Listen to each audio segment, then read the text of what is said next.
नमस्कार सर्वांना. घरचा स्वाद विथ रंजना चॅनलमध्ये सर्वांचे खूप खूप स्वागत आहे. बघा, उडीद डाळ आणि मूग डाळ मिक्स करून मी वडे बनवलेले आहेत. खूप छान आहेत. विदर्भ स्पेशल रेसिपी आहे, तर व्हिडिओ स्किप न करता शेवटपर्यंत नक्की बघा. दाखवते मी कशा पद्धतीने बनवलेली आहे. तर बघा, ही जी वाटी आहे ही 1 वाटी भरून डाळ आहे ही. तर ही अर्धी वाटी घेतलेली आहे मी. दोन्ही मिळून 1 वाटी घेतलेली आहे उडीद डाळ आणि मूग डाळ, आणि 4 तासासाठी छान भिजवून घेतलेली आहे. तर आपण यामधली जी अर्धीच्या वर डाळ आहे ती एका भांड्यात काढून घेणार आहोत. बघू शकता.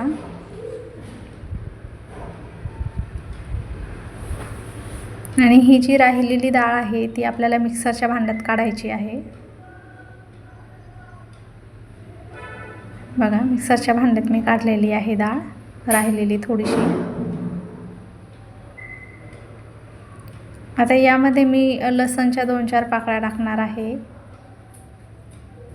हिरवी मिरची टाकणार आहे. आपल्या तिखटप्रमाणे हिरवी मिरची टाकायची आहे. आणि अद्रकचा तुकडा टाकलेला आहे थोडासा.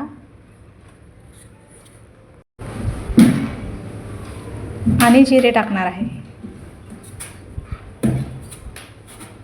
हे सर्व आता मिक्सरला बारीक फिरून घेऊया.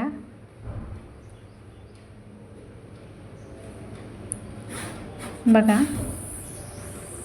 असं वाटण करून घेतलेलं आहे मी याचं. आता जी वाटलेली डाळ आहे आपल्याला ह्या अख्ख्या डाळीमध्ये टाकून घ्यायची आहे.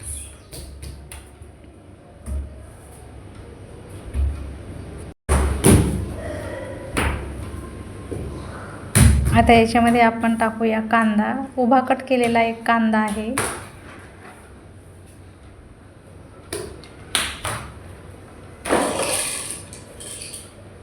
कोथिंबीर टाकूया. परत थोडेसे जिरे टाकलेले आहे मी, छान लागतात वड्यामध्ये. आणि हळद टाकलेली आहे. आणि अगदी थोडीशी चिमूटभर म्हणता येईल एवढीच मिरची पावडर टाकलेली आहे मी, कारण हिरवी मिरची घेतली होती त्यामुळे. आपण हिरवी मिरची स्किप करून मिरची पावडर टाकलं तरी पण छान होतात. आता मीठ टाकलेलं आहे चवीपुरतं. आणि हे छान मिक्स करून घेऊया आता आपण.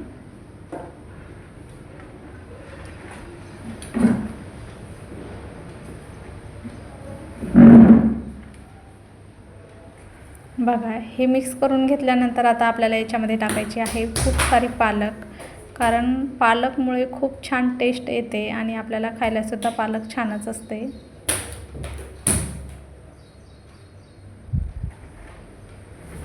मिक्स करून घेते आता. चम्मचनं नाही मिक्स करता आलं, मी हाताने छान असं मिक्स करून घेतलेलं आहे, बघू शकता.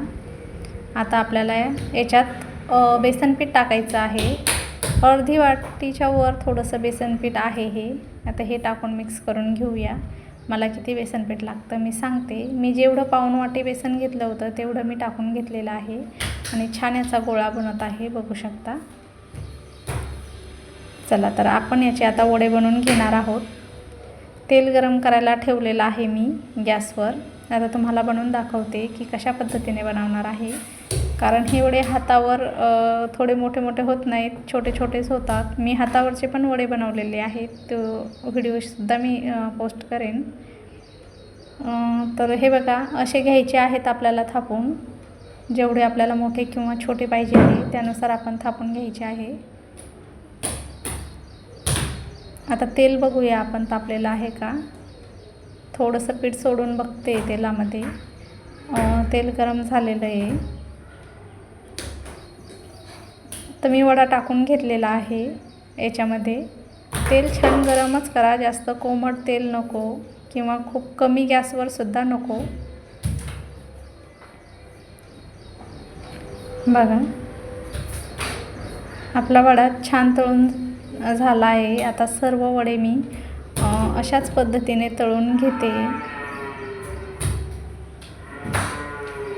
बघा, आता सर्व वडे तळून झालेले आहेत माझे, बघू शकता. झटपट आणि विदर्भ स्पेशल रेसिपी आपल्याला वड्याची कशी वाटली नक्कीच कमेंट करून सांगा. आवडली तर लाईक, शेअर, सबस्क्राईबसुद्धा करा. व्हिडिओ शेवटपर्यंत बघितल्याबद्दल तुमचे सर्वांचे खूप धन्यवाद. आणि व्हिडिओमध्ये काही चुकले असेल तर प्लीज माफ करा.